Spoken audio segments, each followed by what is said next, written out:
If you want to turn your Bibles to 1 Samuel 17, probably a very familiar story, quite a long chapter of narrative, but we're going to read the whole thing. 1 Samuel 17.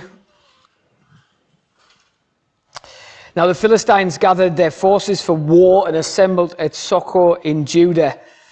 They pitched camp at Ephnes Dammim between Socoh and Azekah. Saul and the Israelites assembled and camped in the valley of Elah and drew up their battle line to meet the Philistines. The Philistines occupied one hill and the Israelites another, with the valley between them. A champion named Goliath, who was from Gath, came out of the Philistine camp. His height was 6 cubits and a span. He had a bronze helmet on his head and wore a coat of scale armor of bronze weighing 5,000 shekels. On his legs he wore bronze greaves, and a bronze javelin was slung on his back. His spear shaft was like a weaver's rod, and its iron point weighed 600 shekels. His shield bearer went ahead of him. Goliath stood and shouted to the ranks of Israel, "Why do you come out and line up for battle? Am I not a Philistine, and are you not servants of Saul? Choose a man and let him come down to me. If he is able to fight and kill me, we will become your subjects. But if I overcome him and kill him, you will be our subjects and serve us." Then the Philistine said, "This day I defy the armies of Israel. Give me a man and let us fight each other." On hearing the Philistine's words, Saul and all the Israelites were dismayed and terrified. Now David was the son of an Ephrathite named Jesse, who was from Bethlehem in Judah. Jesse had 8 sons, and in Saul's time he was very old. Jesse's 3 eldest sons had followed Saul to the war. The firstborn was Eliab, the second Abinadab, and the third Shammah. David was the youngest. The 3 eldest followed Saul, but David went back and forth from Saul to tend his father's sheep at Bethlehem. For 40 days the Philistine came forward every morning and evening and took his stand. Now Jesse said to his son David, "Take this ephah of roasted grain and these 10 loaves of bread for your brothers and hurry to the camp. Take along these 10 cheeses to the commander of their unit. See how your brothers are and bring back some assurance from them. They are with Saul and all the men of Israel in the valley of Elah fighting against the Philistines." Early in the morning, David left the flock in the care of a shepherd, loaded up and set out as Jesse had directed. He reached the camp as the army was going out to its battle positions, shouting the war cry. Israel and the Philistines were drawing up their lines facing each other. David left his things with the keeper of supplies, ran to the battle lines and asked his brothers how they were. As he was talking with them, Goliath, the Philistine champion from Gath, stepped out from his lines and shouted his usual defiance. And David heard it. Whenever the Israelites saw the man, they all fled from him in great fear. Now the Israelites had been saying, "Do you see how this man keeps coming out? He comes out to defy Israel. The king will give great wealth to the man who kills him. He will also give him his daughter in marriage and will exempt his family from taxes in Israel." David asked the men standing near him, "What will be done for the man who kills this Philistine and removes this disgrace from Israel? Who is this uncircumcised Philistine that he should defy the armies of the living God?" They repeated him what they had been saying and told him, "This is what will be done for the man who kills him." When Eliab, David's oldest brother, heard him speaking with the men, he burned with anger at him and asked, "Why have you come down here? And with whom did you leave those few sheep in the wilderness? I know how conceited you are and how wicked your heart is. You came down only to watch the battle." "Now what have I done?" said David. "Can't I even speak?" He then turned away to someone else and brought up the same matter, and the men answered him as before. What David said was overheard and repeated to Saul, and Saul sent for him. David said to Saul, "Let no one lose heart on account of this Philistine. Your servant will go and fight him." Saul replied, "You are not able to go out against this Philistine and fight him. You are only a young man, and he has been a warrior from his youth." But David said to Saul, "Your servant has been keeping his father's sheep. When a lion or a bear came and carried off a sheep from the flock, I went after it, struck it, and rescued the sheep from its mouth. When it turned on me, I seized it by its hair, struck it, and killed it. Your servant has killed both the lion and the bear. This uncircumcised Philistine will be like one of them, because he has defied the armies of the living God." The Lord who rescued me from the paw of the lion and the paw of the bear will rescue me from the hand of this Philistine." Saul said to David, "Go, and the Lord be with you."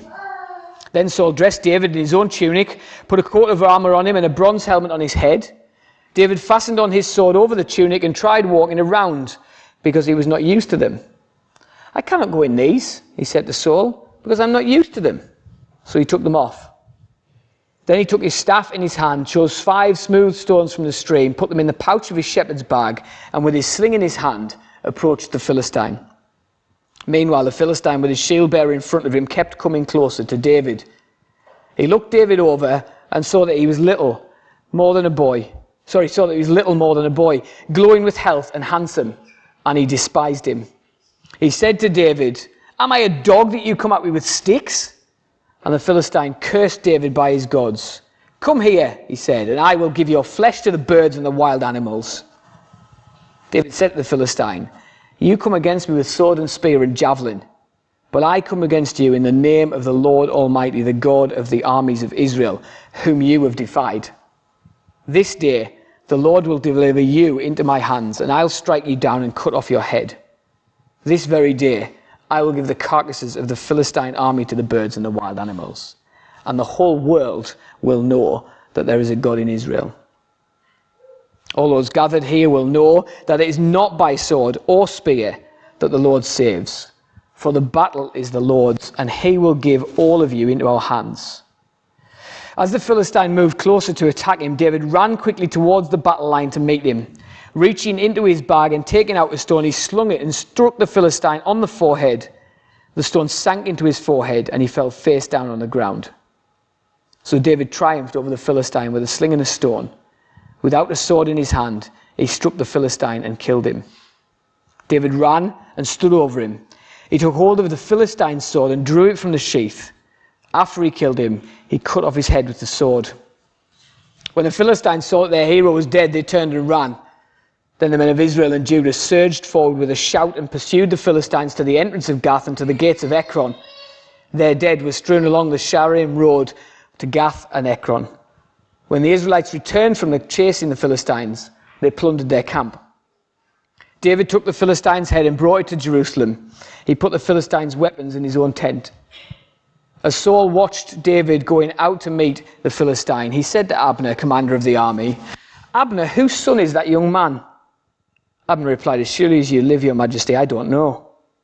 The king said, "Find out whose son this young man is." As soon as David returned from killing the Philistine, Abner took him and brought him before Saul, with David still holding the Philistine's head. "Whose son are you, young man?" Saul asked. David said, "I am the son of your servant, Jesse of Bethlehem." Right, David and Goliath then. The world's greatest underdog story, right? The story to inspire the little guys everywhere, for people who are oppressed by their equivalent giants. Rise up, have faith, stand against them. You can defeat them. Ever heard that kind of inspirational teaching from this passage or thinking? Well, if you have, I'm going to politely say forget it. Because I would say at best, it's half true. Because actually, that kind of thinking misses why David fights. It misses who the victory lies with. It misses how the victory's won. And it misses what the bigger picture is. Oh, you might say, so what is the story about? Well, let's have a look at it. Let's see what it says and figure out what it's about. Verses 1 to 3. Flip back, because I have to flip back a page because it's such a long passage. It's spread over 3 pages in this Bible. The scene is set for the battle. Verses 1 to 3, the Philistines are deep in Israelite territory. Maybe they'd heard about Saul's madness in the previous chapter, and maybe they were chancing their hand. Here's an opportunity, the king's weak, let's go in, let's take some land. Either way, they camped on one hill, and Israel camped on the other hill with a valley in between. And so the gains that Samuel had made earlier on in this book, well, they've been undone, because the Philistines are back deep in the Israelites' territory. After the geography, tiny little bit and beginning, verses 1 to 3, you get them really long, extended descriptions of both Goliath and David, the two main human characters in the story. So look at Goliath, verses 4 to 10, he is the definition of a man mountain. Right? The kids have got a teacher at their school. He's probably never going to watch this, so it doesn't matter. But the kids have got a teacher at their school called Mr. Dawson. He is a man mountain. He's a big bloke. He's like ex-British karate champion. He's like rectangular. He's huge, right? Now, he would look like a midget, probably, compared to Goliath. Goliath is somewhere, depending on A, the size of the cubit at the time, and B, which translation you take. He's between 6'7" and 9'9". Right? He's a big lad. Whichever way you measure it, though, he's massive compared to the average Israelite of the day. Because most people reckon the average Israelite of the day was about 5'3". So whether he's 6'7" or 9'9", he makes them look like dwarves. Not only is he huge, though, in terms of his just physical stature, he's covered in armor from head to toe. I think the best way to describe Goliath, although you couldn't describe him as this then because they didn't exist, he's a walking tank. That is basically what he is. He is covered in armor from head to toe, and he's pretty much twice as big as anybody else on the battlefield. He is impressive, he is intimidating, and he's seemingly indestructible. But as readers of 1 Samuel, we only have to flick back a few verses in our mind to be aware of something that's really important when we see the description of Goliath. Because in 1 Samuel 16, verse 7, we find these words. The Lord said to Samuel, do not consider his appearance or his height, for I have rejected him. This is talking about David's older brother. The Lord does not look at the things people look at. People look at the outward appearance, but the Lord looks at the heart. Now that's just come in chapter 16, and then you get this massive picture of Goliath here, and we're supposed to have that ringing in our heads. It doesn't matter what he looks like from the outside. Because actually to God, outward appearance doesn't matter. Goliath's size, Goliath's strength, Goliath's supplies, they are no obstacle to the Lord. Now Israel have faced giants before too in their history. When the spies went into the promised land and they came back and said, yep, it is a land full of, loads of fruit and veg and all that kind of stuff. It is a land flowing with milk and honey. It's a rich land, but there's loads of giants there. And we look tiny compared to them. We can't go in and fight them. Only Joshua and Caleb come back out of the 12 spies and say, forget whether they're giants or not. We've got God on our side, and he says he'll win the victory. Let's go. They didn't listen to Joshua and Caleb then, but they need another Joshua and Caleb now, because they've got another giant to fight. Now, did you notice a detail? And we're not going to deal with why this detail's there until the end. But did you notice a detail of the description of Goliath? He is described as literally wearing scales. Goliath is described as wearing scales. Description of his armor, but it's interesting that it's described as wearing scales because it makes him sound like a serpent. God's people are being opposed by a serpent-like character. Log that in your head for later. That's the description of Goliath. But then we get his words. As impressive as his appearance is, so his words are just as insolent. He comes out to the battle line and he taunts the Israelites. He challenges any one of them to a one-on-one, winner-takes-all scrap in the valley. If it was a modern-day phrase, he'd be saying, come and have a go if you think you're hard enough. That's basically what Goliath is saying as he stands on the battle line and faces the people of Israel. Or if you want it in another very simple but very vivid picture, you can go to the Jesus Storybook Bible where it paraphrases Goliath's words like this. Chickens! Your God can't save you. I'll rip off your heads and have you on toast. It's basically what he's saying to them. He's saying, come on then. Have a look. Have a go. See if you can do it. Goliath stands there opposed to the Israelites, to their army, but more importantly, he stands opposed to the Lord, the God of Israel. Now, Israel's king himself is a bit of a giant. You go back to 1 Samuel 10:23, and you find that Saul is described as being head and shoulders bigger than all the other Israelites. And yet, he too is terrified in the presence of Goliath. Why? Because they've forgotten that the Lord fights for his people. They've forgotten that to the Lord, giants like Goliath might as well be insects. More often than not, we find a similar thing for ourselves, don't we? We find that those who oppose the Lord, whether they're personally in our lives or wider in culture, they look impressive. They look like they have all the power.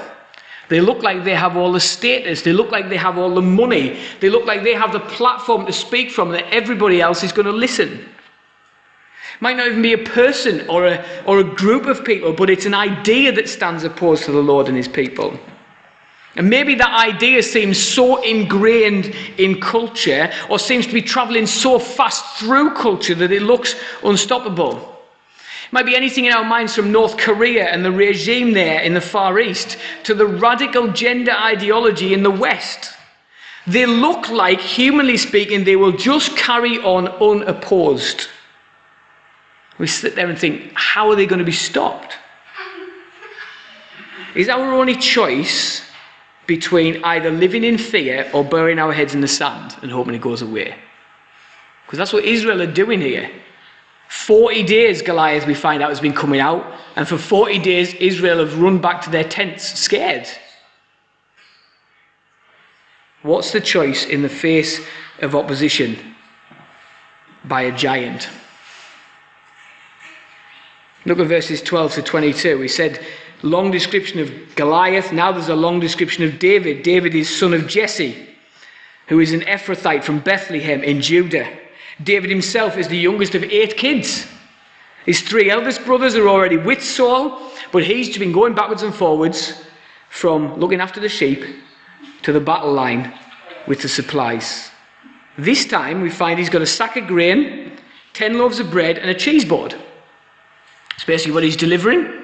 Sounds a bit like the Deliveroo driver equivalent nowadays, right? He's got a sack full of various things for various people.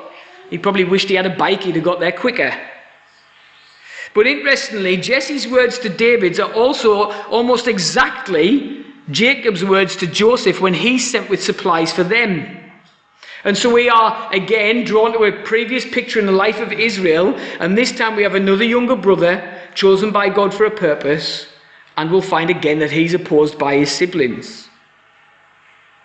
They both have to wait ultimately then also for the Lord to exalt them to the places where they're needed. But back to the passage, we find that as David takes these things, this bag of grain, the 10 loaves of bread, and the cheese board that he's taken for the commander of the army, we find that David's arrival time is providentially brilliant. God is provident over the simple delivery of food from Jesse to his sons. Because just as David arrives and hands over the bag to the keeper of supplies, Goliath comes out to the battle line. They're all in their battle positions, and Goliath spouts his spiel to the Israelites again. And how do we know that God was providentially bringing it to pass that David would arrive at that time? Because at the end of verse 23 we get 3 simple words, but 3 words that change the course of the story.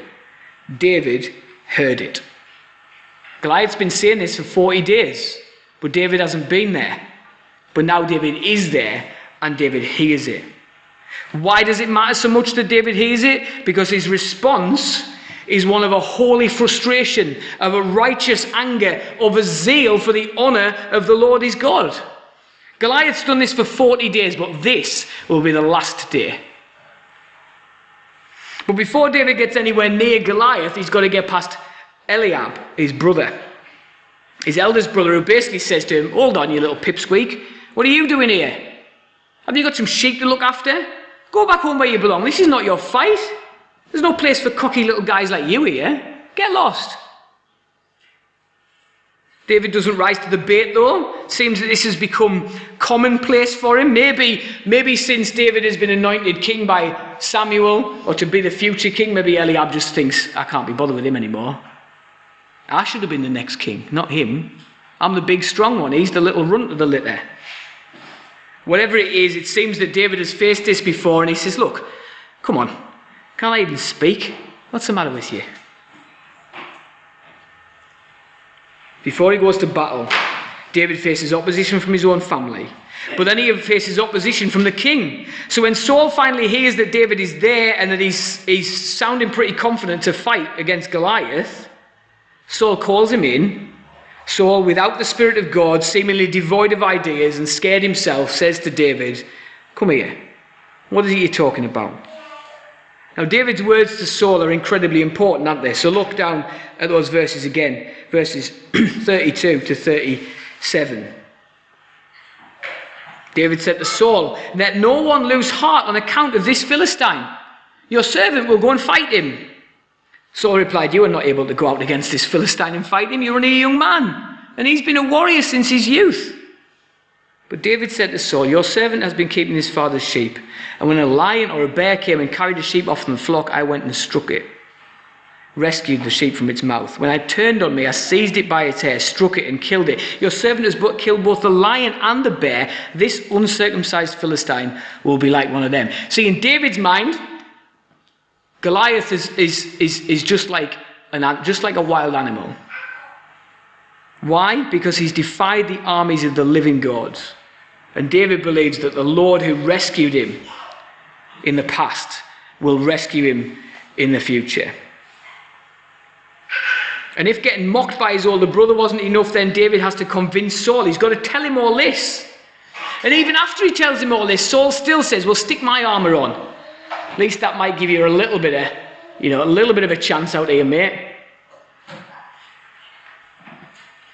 But David knows he's the man for the job. David's motivation is not his own glory. David's not thinking, "Get in, I'll go out there and make a name for myself. Then everybody will love me." David's motivation is the glory of God.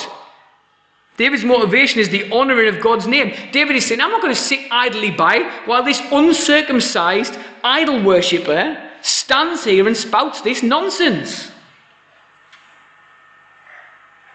David has had experience, hasn't he, of fighting against enemies on paper that should beat him. Lion, bear, they should beat him, but they didn't. But David's desire here is for the Lord's name to be glorified. So again, when it comes to that opposition, that kind of opposition that we look at in the world and think, it's big, it's strong, it looks impossible to stop. What's our desire to see that changed? Is it to make our lives more comfortable? Do we think, right, if we could just get these things out of the way, these things that oppose us out of the way, life would just be easier? Or is our desire so that the Lord's name will be made known? Does it bother us when God is ridiculed? Are we saddened when Jesus is mocked? Does the fact that lots of people think God is completely irrelevant matter to us? And if it does, are we willing to stand then and be counted as being on his side? Are we willing to say what is right and what is true in the face of lies, even if it might cost us to do that?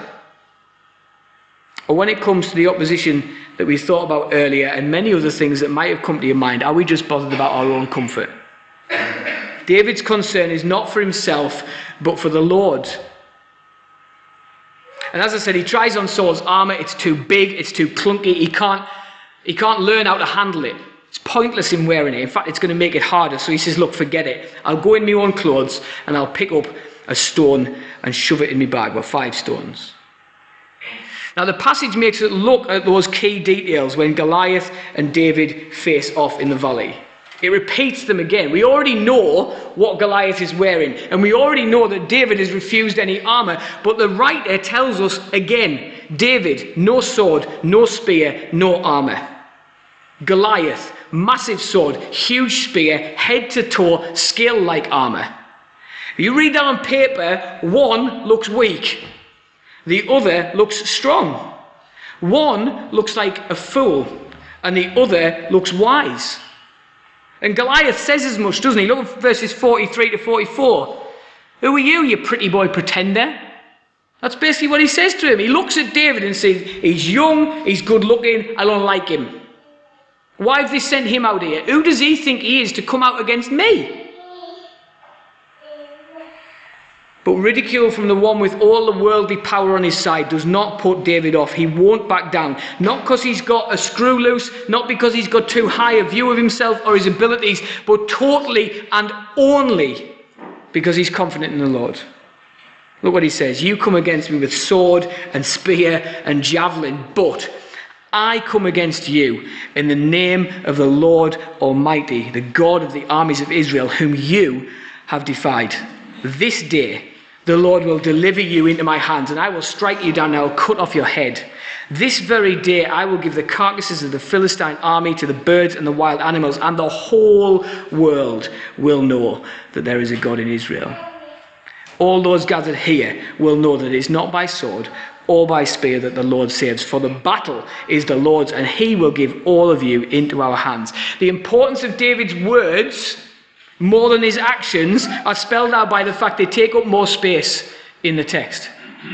So David's words, why he's going out, how his confidence rests in God, take up way more space than his action of actually slinging the stone and hitting Goliath. And there's application for us here too, isn't it? As David stands there and declares this truth, we find a truth that we find all through Scripture, that there is nothing that is impossible for God. Nothing that is impossible for God. And it is the Lord who saves. And we are part of the world that David says needs to learn that there is a God in Israel. David says, as I do this, all the world will know that there is a God in Israel. We know that now because we read it. We see there is a God in Israel because of what David says and does here. Nothing is impossible for the Lord. He is the one who saves. And so the question then comes, well, will we come to him to be saved? Will we see that only he can save? Will we see that we can trust him in our time of need? Will we see that the Lord doesn't work the way we do? We'd be thinking, how can I load myself up with as much armour and weaponry as possible to try and take on this giant? And David doesn't take any of it. Because the Lord doesn't save by sword or spear, he says. Will we, like David, trust in not like David, will we trust in worldly strength and wisdom, or will we do what David does? Will we trust in our own way, thinking it's better, or will we follow God's word as David does? Because what's the end point? Goliath ends up like his God, Dagon. Remember him? Remember what happened to Dagon? 1 Samuel chapter 5. The ark is taken into Dagon's temple. What happens the next morning? Dagon is face down on the floor. They come back, they stand him up. They leave the ark there. They come back again. What happens? Dagon is face down on the floor and his head's fallen off. In the presence of the Lord's anointed here, Goliath loses his head. What matters isn't whether you've got weapons, it's whether you've got the real God. The Lord is shown to be the one true God again. Now there's a whole load of things you can learn from this passage, right? We can learn and take heart from and aspire to David's kind of faith. He has absolute trust in the Lord his God. We should desire to have the courage and the conviction that David displays. But if we simply just take that line of application and try and put ourselves in David's shoes and say, let's be like David, we miss the main point. Because the main character isn't us, because the Bible's not about us. It's about Jesus. And so the question is, have we heard the echoes of Jesus in the story? Have we seen the pointers to Jesus in David? I think there's quite a few. Come back to the thing I asked you to log in your head. What did Goliath look like? He looked like a serpent enemy. Back in Genesis chapter 3, Satan is disguised as a serpent. He deceives mankind and he opposes God. But God makes a promise that her offspring will crush the head of the serpent. Now, in 1 Samuel 17, we find a giant who is serpent-like in appearance, defying the people of God and ultimately God himself. And this time, God's anointed, not trusting in his own strength, but in the Lord his God, defeats the serpent-like enemy with a blow to the head and then cuts his head off for all to see. And ultimately, Jesus is the second Adam, the seed of Eve, the anointed one, the Messiah, who faces off with Satan, resists his words and temptations in the wilderness, and then deals the decisive death blow at the cross. So you see, David is the foreshadow of the one who is to come, the serpent crusher, the one who deals the blow to the head of the serpent and wins the battle. Colossians 2:13-15 describes it like this. Paul, speaking to the Colossians, says, when you were dead in your sins and in the uncircumcision of your flesh, God made you alive with Christ. He forgave us all our sins, having cancelled the charge of our legal indebtedness, which stood against us and condemned us. He has taken it away, nailing it to the cross. And this is the bit where we see that the cross is the crushing of Satan's head. And having disarmed the powers and authorities, he made a public spectacle of them, triumphing over them in the cross. Those powers and authorities are the spiritual powers and authorities. You see, sin and death and Satan are crushed by Jesus through his sacrificial death and glorious resurrection. See, this story is not primarily about us, but about Jesus. And to steal the words of Tim Keller, he says this: Jesus is the true and better David, whose victory becomes his people's victory, though they never lifted a stone to accomplish it themselves.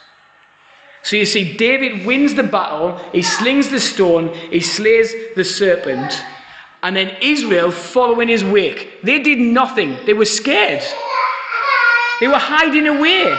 They wanted nothing to do with it. Every time Goliath came out, their knees knocked together. But once David wins the battle for them and Goliath is gone, they can revel in his victory. We don't lift a finger to save ourselves.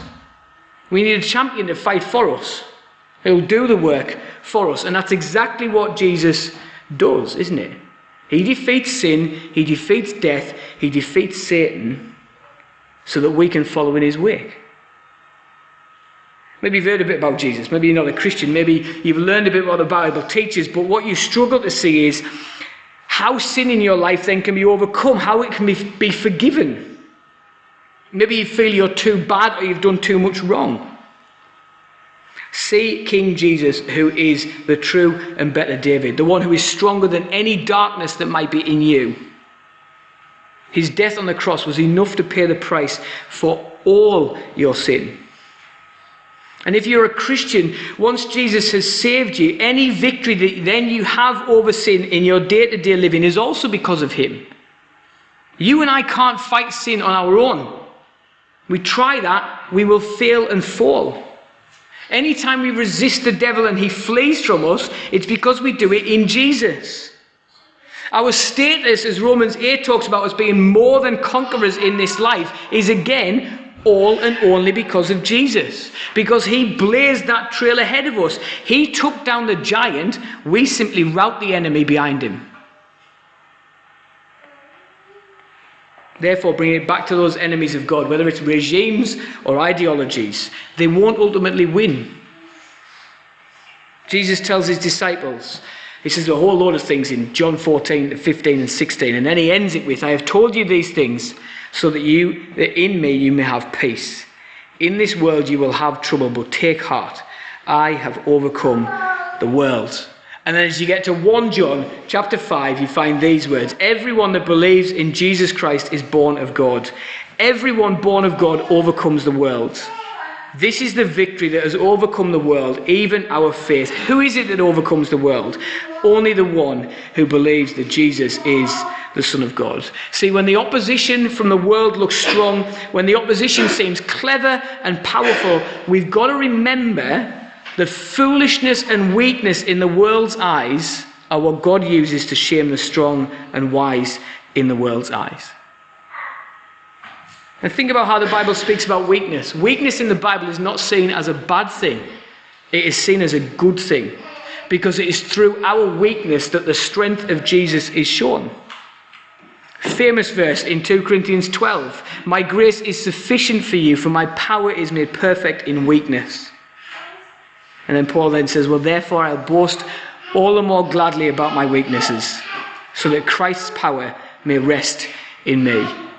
See, admitting that we're weak, and admitting that we're struggling, and admitting that we need help is good. Because Jesus is strong when we are weak. Jesus is right there when things are tough, and Jesus is willing and able to do all that we need. It is in him that we can then stand firm. Romans 8 says, if God is for us, who can be against us? And then goes on to say, in all these things, we are more than conquerors. How? Through him who loved us. And then Ephesians 6, 10 to 13 says, finally be strong in the Lord and in his mighty power. Put on the full armour of God so that you can take your stand against the devil's schemes. And remember, we're not talking about physical armour here. So you can take your stand against the devil's schemes. For our struggle is not against flesh and blood, but against the rulers and against the authorities, against the powers of this dark world, and against the spiritual forces of evil in the heavenly realms. Therefore, put on the full armour of God, so that when the day of evil comes, you may be able to stand your ground, and after you've done everything, to stand. See, that is again only possible because Jesus has already won that victory. Jesus has already crushed the head of the serpent. The battle we face is real. We are in it daily, whether we like it or not. And it's not against flesh and blood. It's a spiritual battle. But as we see the picture of David fighting the giant so that the armies can come in after him, Jesus has conquered and given us the victory so that we might follow in his wake with the armour he has given so that we can stand.